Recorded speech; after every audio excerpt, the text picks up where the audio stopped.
Hello friends, welcome to my class. दोस्तों मैं शुभम पांडे और आज हम देखेंगे मोशन इन स्ट्रेट लाइन के फार्मूले और पूरे 33 सालों के क्वेश्चंस जो कि नीट एग्जाम में आए हुए हैं। तो दोस्तों अगर आप हमारे चैनल पर नए हो तो चैनल को सब्सक्राइब कर लो, ज़्यादा से ज़्यादा दोस्तों तक शेयर कर दो और यहाँ पर आपको फुल क्रैश कोर्स प्रोवाइड किया जाएगा फिजिक्स, केमिस्ट्री एंड बायोलॉजी का।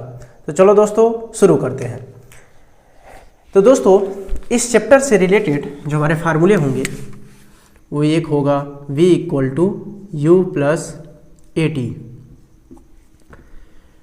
v होता है फाइनल वेलोसिटी, u होता है इनिशियल वेलोसिटी, a एक्सेलरेशन होता है, t टाइम होता है। ये पहला फार्मूला होता है। दूसरा फार्मूला होता है, ठीक है, डेल्टा s या इसे हम कह सकते हैं delta x equal to U T plus half A T square.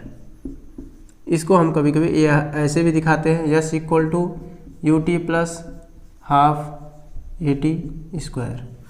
और डेल्टा x2 को हम लिख सकते हैं x2 माइनस x1 भी।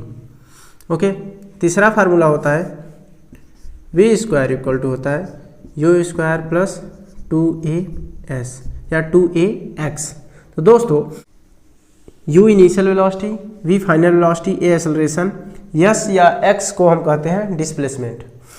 इसके बाद होता है दोस्तों, ये तो कांस्टेंट के लिए होता है जब हमारा एक्सेलरेशन कांस्टेंट होता है। जब हमारा एक्सेलरेशन कांस्टेंट नहीं होता है, फंक्शन ऑफ x होता है, मतलब फंक्शन ऑफ डिस्प्लेसमेंट होता है या फंक्शन ऑफ टाइम होता है, तब हम डिफरेंशिएशन यूज करते हैं। तो दोस्तों अगर हमको x दे रखा है, इसे हम डिस्प्लेसमेंट कहेंगे, तो dx बाई अगर dt से हम इसको डिफरेंशिएट कर देंगे तो हमें मिल जाएगा वेलोसिटी। अगर वेलोसिटी दे रखा है तो उसको अगर हम फिर से डिफरेंशिएट कर देंगे dv बाई dt से तो हमें क्या मिल जाएगा, एक्सेलरेशन मिल जाएगा। तो dx बाई dt को हम वेलोसिटी कहेंगे, dv बाई dt को एक्सेलरेशन कहेंगे। एक और फार्मूला, एक्सेलरेशन इक्वल टू हम कहते हैं v into D V by D X, v into D V by D X. ये यहीं से आया। कैसे आया? हमने कहा कि D V by D T था एक्सेलरेशन इक्वल टू, तो हमने किया क्या कि ऊपर भी और नीचे भी डी एक्स से मल्टीप्लाई कर दिया। तो दोस्तों अब हमने क्या किया कि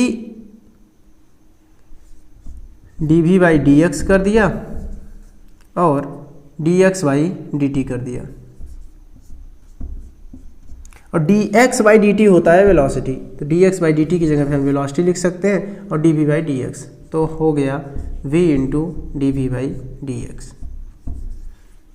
ओके दोस्तों, अब हम देखते हैं डिफरेंशिएशन कि अगर x के पावर n दे रखा है, अगर हमें डिफरेंशिएट करना है विथ रिस्पेक्ट टू dx, कहेंगे dx के पावर 1 dx इक्वल टू होता है डिफरेंशिएशन में, अगर x के पावर n है तो हमें पावर n से हम सामने मल्टीप्लाई कर देंगे और x के पावर n माइनस 1 कर देंगे।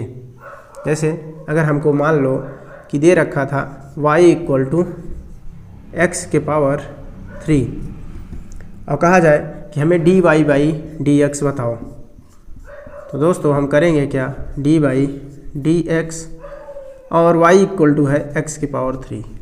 तो इसका जो डिफरेंशिएशन होगा, ये जो पावर है ये सामने मल्टीप्लाई होगा और x के पावर 3 में से एक घटा देंगे तो हो जाएगा x के पावर 2। ये इसका डिफरेंशिएशन हो जाएगा। ओके, ऐसे ही हमको देखना है इंटीग्रेशन। दोस्तों अगर मान लो कि y इक्वल टू एक्स के पावर n दे रखा है, x के पावर n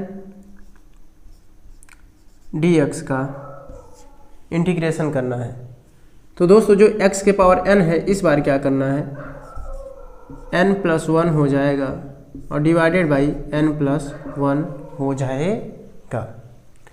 इस बात का ध्यान रखना है।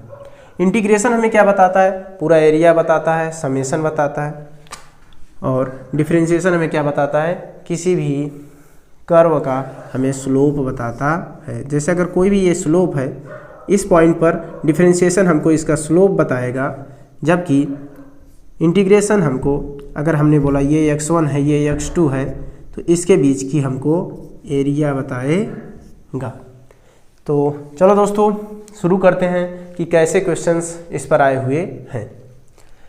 तो दोस्तों हमारा फर्स्ट क्वेश्चन है, Preeti reached the metro station and found that the accelerator was not working. She walked up the stationary escalator in time t1।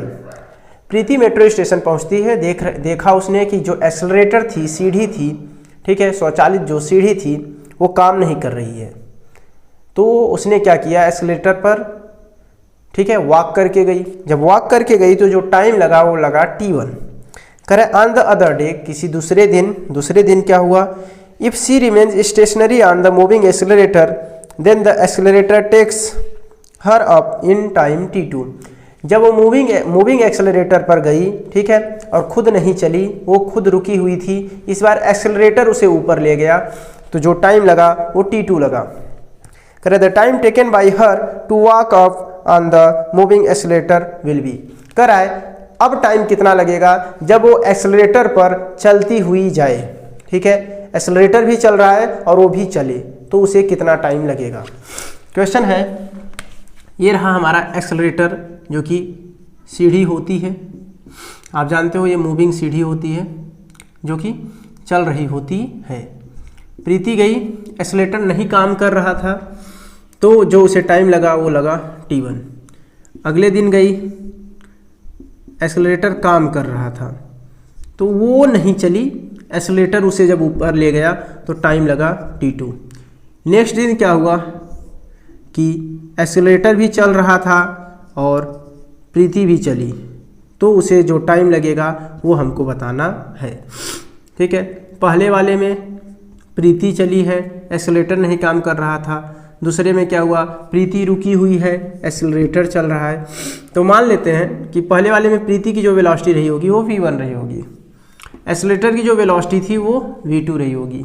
इस बार क्या हुआ, ये v1 से चल रही है और एक्सेलरेटर v2 से चल रहा है, तो कितना टाइम लगेगा। ओके दोस्तों, जो ये L है ये तो फिक्स है, ये चेंज नहीं होने वाला है। तो हम कहेंगे, मतलब जो ये डिस्टेंस है एक्सेलरेटर से सीढ़ी से चढ़ के जो ऊपर जाने वाला डिस्टेंस है ये नहीं बदलने वाला है। तो हम कहेंगे कि भाई time t1 equal to L/v1। Okay, या मैं कह सकता हूँ कि v1 equal to L/t1, velocity equal to displacement upon में टाइम। जब दूसरी बार हुआ तो हम कहेंगे कि v2 इक्वल टू L/t2। तीसरी बार जब हुआ तो हम कहेंगे कि भाई इस बार v1 प्लस v2 दोनों वेलोसिटी जुड़ जाएगी, क्योंकि प्रीति भी जा रही है और एक्सेलरेटर भी चल रहा है। तो टाइम कितना लगेगा, तो मैं कहूँगा भाई कि टाइम इक्वल टू इस बार क्या हो जाएगा, डिस्प्लेसमेंट तो उतना ही जाना है, लेकिन दोनों वेलोसिटी जुड़ जाएगी, v1 प्लस v2 दोनों जुड़ जाना है। जब दोनों जुड़ जाना है दोस्तों, तो इस बार टाइम इक्वल टू L/, जो v1 था, v1 इक्वल टू हम लिख सकते हैं L/t1 लिख सकते हैं, और v2 इक्वल टू हम लिख सकते हैं L/t2। आप देख रहे हो L कॉमन हम ले सकते हैं। अगर हम L कॉमन ले लिए तो ऊपर 1 बचा, नीचे भी अगर हम L कॉमन ले लिए तो ब्रैकेट में 1/t1 प्लस 1/t2 बचा, L कैंसिल हो गया। ओके दोस्तों, तो अगर हम इसका एलसीएम लें तो हमें मिलेगा t1 t2। तो अगर t1 है तो यहाँ t2 प्लस यहाँ t2 है तो t1 बार, ओके, अपान 1। तो ये ऊपर जाएगा, क्या होगा, t1 t2 ऊपर हो जाएगा, अपान में t1 प्लस t2, ये हो जाएगा दोस्तों टाइम t। तो टाइम t इक्वल टू हमें क्या मिला, t1 t2 अपान में t1 प्लस t2। सो दोस्तों करेक्ट आंसर है हमारा ऑप्शन बी। बात समझ में आई होगी कि प्रीति मेट्रो स्टेशन जाती है और उसने देखा कि एक्सेलरेटर काम नहीं कर रहा था, तो उसे जो जाने में टाइम लगा वो t1 लगा। दूसरे दिन एक्सेलरेटर काम कर रहा था, ठीक है, लेकिन वो मूव नहीं की, ठीक है, वो चलकर नहीं गई, एक्सेलरेटर काम कर रहा था इसलिए वो रुकी हुई थी। ओके, इस बार टाइम t2 लगा क्योंकि एक्सेलरेटर काम कर रहा था। अगली बार क्या हुआ कि वो भी चल रही है और एक्सीलरेटर भी चल रहा है, तो उसे जो टाइम लगा t वो हमें बताना था t1 एंड t2 के टर्म में। t1 एंड t2 के टर्म में हमको टाइम बताना था। तो इस बार क्या होगा, दोनों की वेलोसिटी जुड़ जाएगी, डिस्प्लेसमेंट वही था तो L अपान में हम कहेंगे v1 प्लस v2। v1 को हम लिख सकते थे L बाई t1 और v2 को लिख सकते थे L बाई t2। दोनों को हमने पुट कर दिया, L कॉमन ले लिया, कैंसिल हो गए, 1 by t1 plus 1 by t2 हुआ। ये फ्रैक्शन है t1 एंड t2 का एलसीएम, t1 t2 हो जाएगा। अब क्या कहेंगे, हम कहेंगे t1 बार गया तो t2 लिखेंगे, फिर ये t2 बार गया तो हम t1 लिखेंगे। ऊपर ले गए, रिवर्स किए, t1 t2 अपान t1 प्लस t2। ओके, तो देखते हैं नेक्स्ट क्वेश्चन। नेक्स्ट क्वेश्चन है दोस्तों, 2 cars P and Q starts from a point at the same time in a straight line and their position are represented by xp, ठीक है, जो मिला है टाइम के रिस्पेक्ट में at plus bt square, and xq मिला है जो टाइम के रिस्पेक्ट में ft minus T square. At what time do the car have same velocity. दोस्तों 2 कार थी P एंड Q, ठीक है, सेम टाइम, ठीक है, सेम पॉइंट से वो स्टार्ट कर रहे हैं, from A point same time से कर रहा है, स्ट्रेट लाइन में वो मोशन कर रही हैं, हमको पोजीशन दे रखा है विथ फंक्शन ऑफ टाइम। कर रहा है कि किस समय दोनों की वेलोसिटी सेम होगी, मतलब कि दोनों की जो वेलोसिटी होगी जाने की वो सेम होगी किस टाइम में। तो दोस्तों हम सभी जानते हैं कि अगर डिस्प्लेसमेंट दे रखा है उसे हम डिफ्रेंशिएट करेंगे, हमें क्या मिलने वाला है, वेलोसिटी मिलने वाला है। और आपने यहाँ पर देखा है कि विथ फंक्शन ऑफ टाइम है, आप उसे डिफ्रेंशिएट करो, आपको क्या मिल जाएगा, वेलोसिटी मिल जाएगा। दोनों वेलोसिटी को आप इक्वल पुट कर दो, आपको टाइम मिल जाएगा कि किस टाइम पर उनकी वेलोसिटी बराबर होगी। तो चलो देखते हैं दोस्तों, कार P के लिए दे रखा है xp दे रखा है at plus bt square, and xq दे रखा है ft माइनस टी स्क्वायर। दोस्तों अगर हम इसे डिफ्रेंशिएट करते हैं तो हमें मिलेगा dxp पान में dt, तो हमें मिल जाएगी वेलोसिटी ऑफ कार P, ठीक है, vp। सो इसको अगर हम डिफ्रेंशिएट करते हैं तो आप देख रहे हैं टाइम के रिस्पेक्ट में हम डिफ्रेंशिएट कर रहे हैं, ए हमारा कांस्टेंट है तो वैसे ही रहेगा, एंड यहाँ पर है t। तो दोस्तों यहाँ t के पावर 1 है, 1 से अगर हम मल्टीप्लाई करेंगे तो वही सेम आने वाला है, और t के पावर 1 माइनस 1 करेंगे तो t के पावर 0 हो जाएगा, मतलब 1 आ जाएगा, प्लस bt स्क्वायर को डिफ्रेंशिएट करेंगे, b कांस्टेंट है वैसे ही रहेगा। यहाँ t के पावर 2 है तो मल्टीप्लाई करेंगे इंटू 2 हो जाएगा, एंड t के पावर 2 माइनस 1 करेंगे तो 1 आ जाएगा, मतलब 2t आ जाएगा। हमें vp इक्वल टू मिला a प्लस 2bt। दोस्तों ऐसे ही हम xq को डिफ्रेंशिएट करेंगे, कहेंगे dxq बाई dt, तो हमें मिलेगा वेलोसिटी q की vq। दोस्तों फिर से हम डिफ्रेंशिएट करेंगे तो यहाँ पर है f, यहाँ देख रहे हैं आप कि dt बाई dt अगर हम करेंगे भी तो क्या हो जाने वाला है, कैंसिल हो जाने वाला है, माइनस फिर से t के पावर 2 है, 2 सामने मल्टीप्लाई करेंगे, फिर से हम क्या करेंगे d, ठीक है, dt square by dt। Okay, हमने स्टेप बढ़ा दिया ताकि आपको समझ में आए। सो यहाँ से हमको निकल के आएगा f, क्योंकि dt बाई dt तो कैंसिल हो गए, माइनस इस बार क्या निकल के आएगा, t के पावर 2 है, ठीक है, हम इसी का तो डिफ्रेंशिएशन कर रहे थे। ओके, तो हम कहेंगे कि t के पावर 2 माइनस 1, क्या कहेंगे, t के पावर 2 माइनस 1। तो दोस्तों हमें मिलेगा ये माइनस 2t, क्या मिलेगा, माइनस 2t। तो f माइनस 2t हमें मिला vq के लिए, एंड vp के लिए मिला a प्लस 2bt। दोस्तों दोनों बराबर होंगे किस टाइम पे, तो हमको दोनों को बराबर पुट करना पड़ेगा, तो कहेंगे a प्लस 2bt बराबर f माइनस 2t, मतलब vp बराबर वी क्यू। दोनों टाइम को एक साइड कर लेते हैं। सो 2bt माइनस से इधर आएगा तो प्लस हो जाएगा 2t। ए को उस तरफ हम ले चलेंगे, साइन बदल जाएगा, f माइनस ए हो जाएगा। दोस्तों यहाँ पर हम क्या करते हैं, 2t कॉमन ले लेते हैं तो हमें क्या मिलेगा, b प्लस 1। यहाँ क्या मिलेगा, f minus a. So t equal to हमें मिलेगा f minus a divided by 2b plus 1।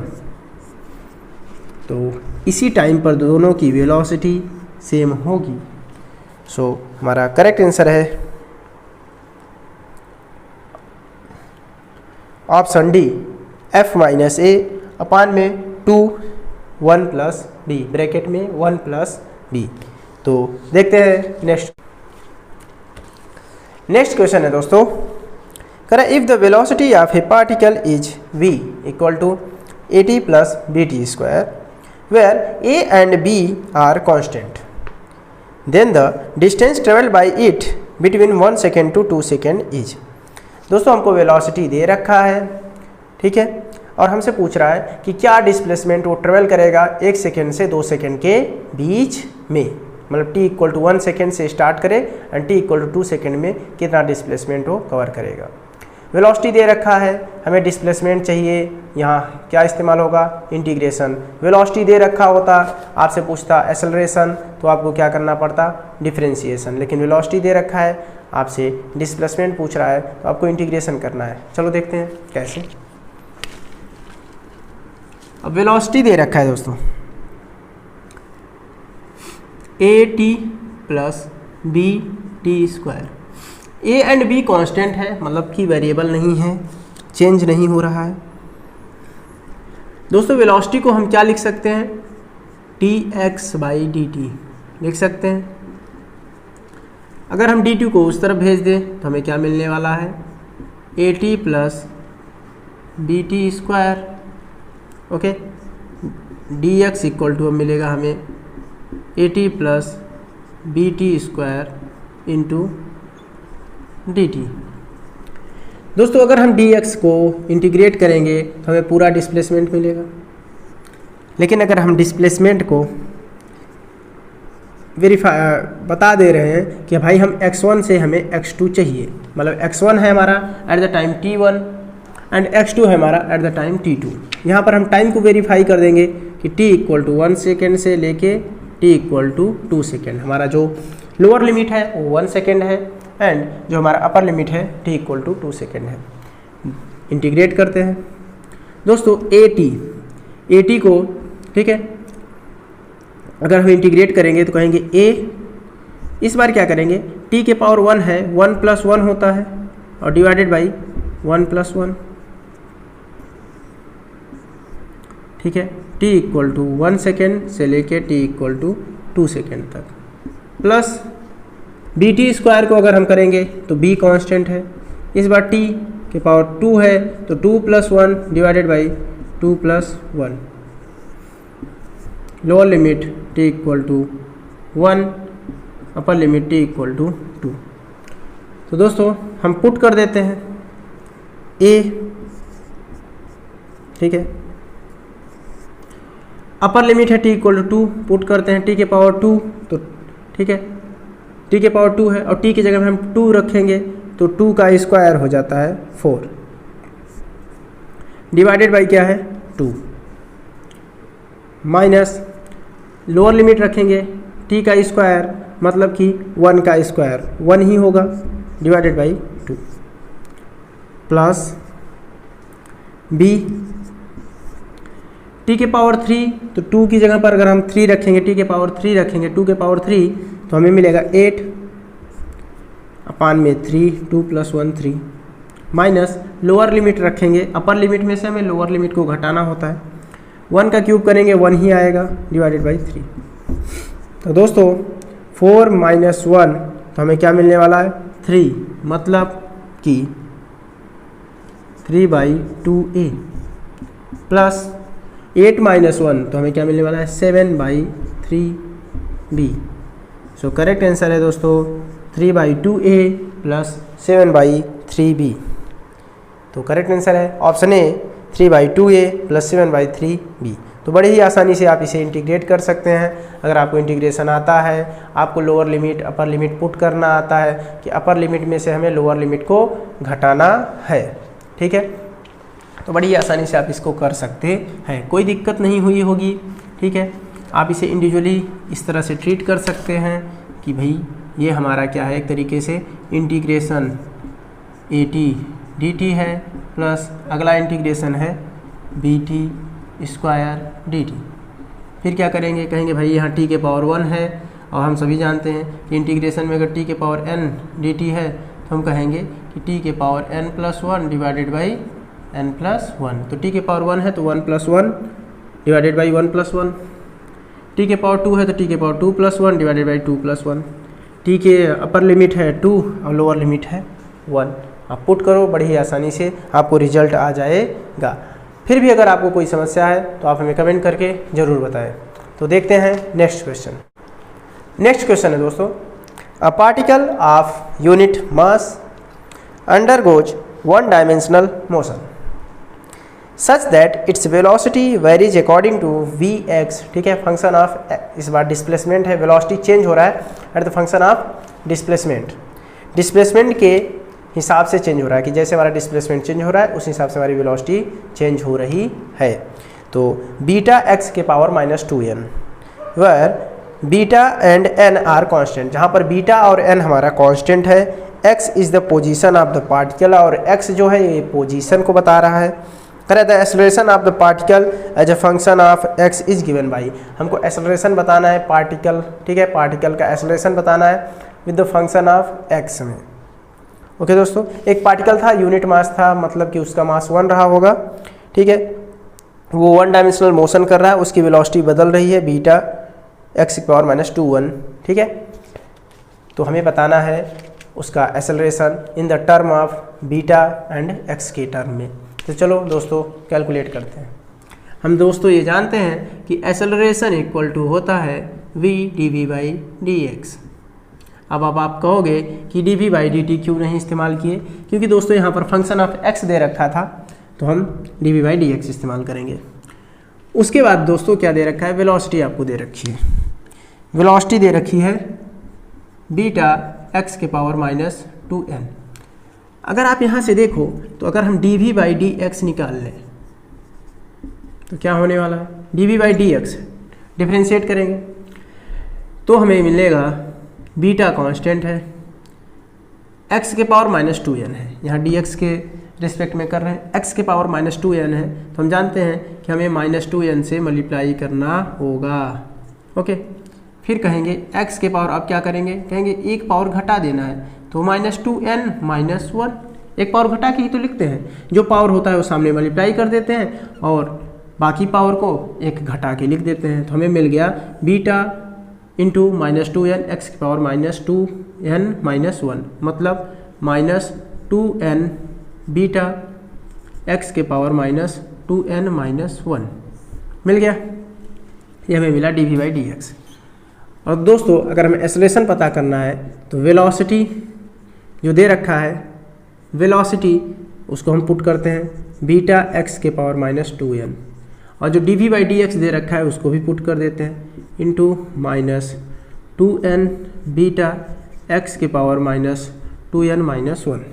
आप देखो दो बार बीटा है, ठीक है, -2n है तो -2n beta beta square and x की पावर यहाँ -2n, यहाँ -2n -1, तो -2n -4n -1। दोस्तों हमें मिला -2n बीटा स्क्वायर x के पावर -4n -1, ये हमारा है एक्सेलरेशन। सो हमारा करेक्ट आंसर है option D, -2n beta square x के पावर -4n -1। तो बड़ी ही आसानी से आप इसे कैलकुलेट कर पाओगे। आपको डिफ्रेंशिएशन किस में करना है, ठीक है, किसको इंटीग्रेट करना है, ये कॉन्सेप्ट आपको पता होना चाहिए। अगर आपको डिस्प्लेसमेंट दिया है, वेलोसिटी पूछ रहा है, क्या करना है, ठीक है, डिस्प्लेसमेंट से वेलोसिटी जाना है डिफ्रेंशिएट, वेलोसिटी से एक्सेलरेशन जाना है डिफ्रेंशिएट। अब आपको एक्सेलरेशन दे रखा है, आपसे पूछ रहा है वेलोसिटी, इंटीग्रेट करना है dv/dt लिख के या v dv/dx लिख के। अगर आपसे वेलोसिटी दे रखा है, ठीक है, डिस्प्लेसमेंट पूछ रहा है, फिर से आपको क्या करना है, इंटीग्रेट करना है वेलोसिटी को dx/dt लिख के। बड़ी आसानी से आप कर सकते हो। तो देखते हैं नेक्स्ट क्वेश्चन। नेक्स्ट क्वेश्चन है दोस्तों, a stone falls freely under gravity, it covers distance h1, h2 and h3 in first 5 seconds, the next 5 seconds and the next 5 seconds respectively। करा है the relation between h1, h2 and h3।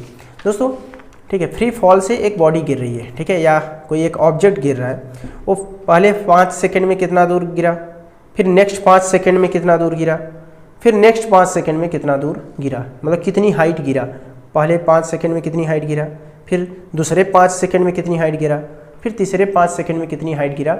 इसको हम बोल रहे हैं h1, h2 and h3। हमको इसमें relation बताना है। मतलब ये हुआ कि कोई एक पार्टिकल था, ठीक है, वो नीचे गिरा, वो पहले 5 सेकंड में हो सकता है h1 गिरा, ठीक है, टाइम इक्वल टू 5 सेकंड का इसने ड्यूरेशन लिया। फिर है नेक्स्ट 5 सेकंड का जब ड्यूरेशन लिया इस बार, तो हाइट h2 गिरा। फिर जो नेक्स्ट 5 सेकंड का ड्यूरेशन लिया तो उस बार h3 गिरा। तो दोस्तों जब यहाँ गिरा तो 5 सेकंड, जब यहाँ पर गिरा तो अब t इक्वल टू 10 सेकंड पहुँच गया होगा, और आखिरी में t equal to 15 second. Initially u equal to क्या था, 0 था, मतलब ऐसे फ्री फॉल गिरा गया है, उसे पुश नहीं किया गया है, मतलब फेंका नहीं गया है, थ्रो नहीं किया गया। तो हम जानते हैं कि होता है s equal to ut plus half at square. यहाँ पर जो एक्सेलरेशन है वो क्या है, फ्री फॉल, मतलब कि g acceleration due to gravity, और इनिशियल वेलोसिटी जो है वो है 0।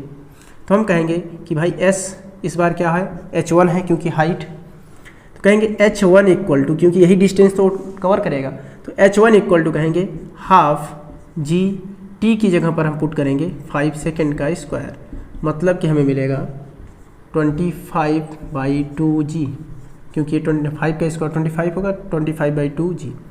फिर कहेंगे अगला 10 सेकेंड तक वो कितना चलेगा, कहेंगे 10 सेकेंड में, अगले 10 सेकेंड जब यहाँ पहुँचेगा, जब time t equal to 10 second हो चुका रहेगा, तो उसमें h1 भी रहेगा और उसमें हमारा h2 भी रहेगा। कहेंगे h1 plus h2 equal to half g, इस बार 10 वैल्यू क्या रखेंगे, 10 का स्क्वायर, तो हमें क्या मिल जाएगा 100/2g। फिर अगली बार कहेंगे कि भाई h1 plus h2 plus h3, क्योंकि अगर पूरा 15 सेकेंड में पूछूं कि वो कितना कवर करेगा, तो h1, h2 एंड h3, कहेंगे हाफ g, इस बार 15 का स्क्वायर, तो हमें मिलेगा 225/2g। दोस्तों h1 इक्वल टू 25/2 है, अगर हम h1 की जगह पर ये 25/2 पुट कर देते हैं,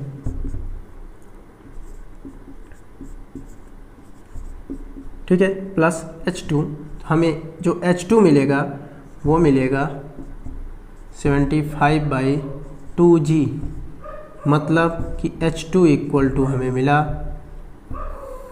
3 times h1। So h1 equal to हम कह सकते हैं h2/3। उसके बाद दोस्तों हम देख रहे हैं कि h1 प्लस h2, यहाँ h1 plus h2 equal to दे रखा है 100/2g, हम पुट कर देते हैं 100/2g plus h3 equal to है 225/2g। So h3 equal to हमें मिलेगा, घटा देने के बाद 225 में से 100 घटाएंगे तो हमें मिलेगा 125/2g। इसका मतलब है कि 5 टाइम्स h1, क्योंकि h1 था 25 और ये 125, सो 5h1, तो h1 इक्वल टू हमें मिला h3/5। सो दोस्तों हम कह सकते हैं कि h1 equal to h2/3 and h3/5। So correct answer है हमारा option D, h1 equal to h2/3 and. तो दोस्तों बाकी क्वेश्चंस हम देखेंगे नेक्स्ट वीडियो में। तब तक के लिए बाय और थैंक यू फॉर वॉचिंग दोस्तों। और वीडियो को ज़्यादा से ज़्यादा दोस्तों तक शेयर जरूर करें, कमेंट करके हमें ज़रूर बताएं कि आपको वीडियो कैसा लगा, और अगर किसी क्वेश्चन में डाउट है तो हमें कमेंट करके ज़रूर बताएं। Thank you for watching.